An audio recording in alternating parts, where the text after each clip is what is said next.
हिंदुस्तानियों ने भी उस पर जादू किया होगा काला, ताकि वो ना चल सके। और विराट जो है वो ज्यादा, ये तो आप बता रहे हैं खुद से ना, फिर मुझसे ना पूछे। मुझे ये आइडिया है, ये लगता है। क्यों आगे इतना अपना कीमती वक्त जाया किया खेलने, आगे क्या जरूरत थी? क्या बुरी परफॉर्मेंस है बाबर आजम की। मैं इस टाइम ये सोच के एक बात कर रहा हूं, ये नहीं सोच मैं डिफेंड कर रहा हूं उसको। उसकी 4 साल की कप्तानी के पीछे लोग लगे रहे। भाई कहां का किंग है भाई, कौन से मुल्क का किंग है, हमें भी दिखा दो। इथियोपिया का किंग भी हो, वो भी इससे अच्छा परफॉर्म करे भाई। थोड़े तो रन बनाओ भाई, किस तरह से खेल। बाबर आजम पैसा कमा रहा है, किसी को बर्दाश्त नहीं है। कमर्शियल में काम कर रहा है, किसी को बर्दाश्त नहीं है। जिस ग्रोसरी वाले ने सबसे ज्यादा गंद किया है, जो सीनियर प्लेयर्स हैं, वही दांत निकाल रहे हैं। मैं तो इनकी शक्लें देख देख के हैरान हो रहा, और वहां पर मुझे गुस्सा चढ़ा हुआ था। ले रहे भाई, आउट ऑफ फॉर्म ही है ना, क्या हो गया? इतने बड़े बड़े इल्जाम क्यों लगा रहे हैं उनके ऊपर? उसी पिच पर 40 मिनट में कांटे निकल आए, या किसी ने कोई बारूदी सुरंगें बिछा दी कि हमारे बैट्समैन जब गए तो डर के मारे खेल रहे थे। और जिस तरह से रिजवान 0, आगा 30, नवाज 13 और यूं 92 पे सारी टीम बुक। मेरा ख्याल है पार्किंग में स्कूटर खड़ा था और इनको ड्रॉप करने के बाद वो स्टार्ट ही रहा कि अभी आ जाएंगे। ऐसी धुलाई की है ना वेस्ट इंडीज ने आपकी, ऐसी जबरदस्त धुलाई की है, शायद होप को याद रखेंगे आप कि सारी उम्मीदों पर पानी फेर दिया। ये फिटे हुए सुअर, ठीक है, ये ग्रोसरी वाले, मेरा बस नहीं चलता, यकीन करो। मैं वहां होता ना, मैं बेल्टे मार मार के ना इनके बदन सुझा देता। दंद कट रहे हैं। तुम्हारी 75 साल बहन का रिश्ता हुआ जिसका कोई, जिसे कहते हैं बाली बारस नहीं था, और तुम्हारी दंद नहीं बंद हो रहे कि शुक्र है इस फरीजे से भी जान छूटी है। ना करें, बाबर आजम हार्ड वर्क ना करें तो उनकी परफॉर्मेंस कहां से निकल के आएगी। ये मनगढ़ंत कहानियां बनाना बंद कीजिए और बाबर आजम की प्रैक्टिस और उनके हार्ड वर्क पर ध्यान दीजिए। उनसे प्रैक्टिस करवाइए, तभी तो फॉर्म में आएंगे। ऐसे उसकी 4 साल की कप्तानी के पीछे लोग लगे रहे। पहले मैंने आपको सरफराज को बोला किस वजह से उसको हटाया। जब सरोगेट कंपनी का सिलसिला शुरू हुआ, उससे पहले तो बाबर आजम बिल्कुल ठीक था।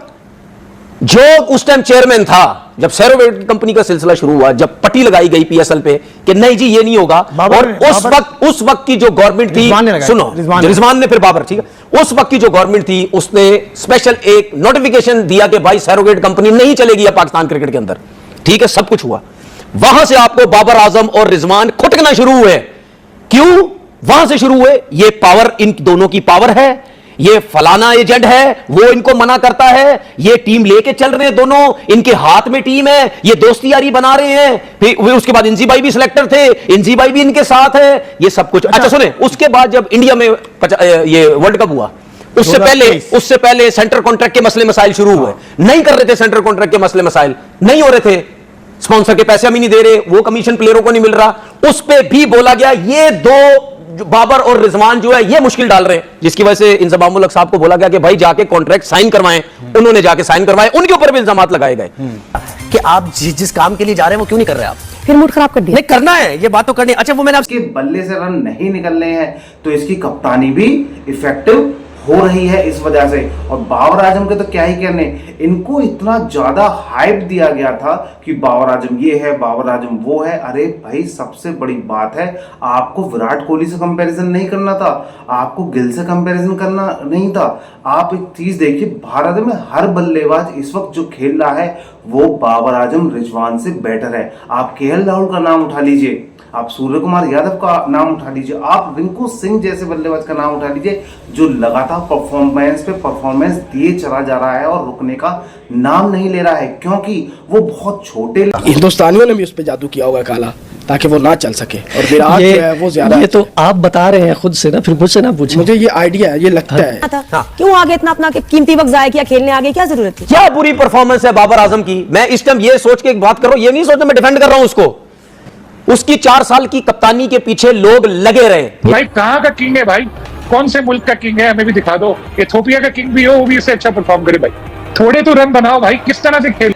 बाबर आजम पैसा कमा रहा है, किसी को बर्दाश्त नहीं है। कमर्शियल में काम कर रहा है, किसी को बर्दाश्त नहीं है। जिस ग्रोसरी वाले ने सबसे ज्यादा गंद किया है, जो सीनियर प्लेयर्स हैं, वही दांत निकाल रहे हैं। मैं तो इनकी शक्लें देख देख के हैरान हो रहा, और वहां पर मुझे गुस्सा चढ़ा हुआ था। ले रहे भाई, आउट ऑफ फॉर्म ही है ना, क्या हो गया? इतने बड़े बड़े इल्जाम क्यों लगा रहे हैं उनके ऊपर? उसी पिच पर 40 मिनट में कांटे निकल आए, या किसी ने कोई बारूदी सुरंगें बिछा दी कि हमारे बैट्समैन जब गए तो डर के मारे खेल रहे थे। और जिस तरह से वो बैटिंग की उन्होंने। लो भाई, अब तो हद ही कर दी इन पाकिस्तानियों ने। बाबर आजम फॉर्म में नहीं है तो इसका ब्लेम भी इन्होंने भारत पर डाल दिया। कह रहे हैं कि इन्होंने बाबर आजम पर काला जादू कर रखा है। अरे भाई, बाबर आजम प्रैक्टिस ना करें, बाबर आजम हार्ड वर्क ना करें तो उनकी परफॉर्मेंस कहां से निकल के आएगी। ये मनगढ़ंत कहानियां बनाना बंद कीजिए और बाबर आजम की प्रैक्टिस और उनके हार्ड वर्क पर ध्यान दीजिए। उनसे प्रैक्टिस करवाइए, तभी तो फॉर्म में आएंगे। ऐसे उसकी 4 साल की कप्तानी के पीछे लोग लगे रहे। पहले मैंने आपको सरफराज को बोला किस वजह से उसको हटाया। जब सरोगेट कंपनी का सिलसिला शुरू हुआ उससे पहले तो बाबर आजम बिल्कुल ठीक था। जो उस टाइम चेयरमैन था, जब सरोगेट कंपनी का सिलसिला शुरू हुआ, जब पट्टी लगाई गई पीएसएल पे कि नहीं जी ये नहीं होगा, और उस वक्त की जो गवर्नमेंट थी, सुनो रिजवान ने फिर बाबर, ठीक है, उस वक्त की जो गवर्नमेंट थी उसने स्पेशल एक नोटिफिकेशन दिया कि भाई सरोगेट कंपनी नहीं चलेगी अब पाकिस्तान क्रिकेट के अंदर, ठीक है, सब कुछ हुआ। वहां से आपको बाबर आजम और रिजवान खुटकना शुरू हुए।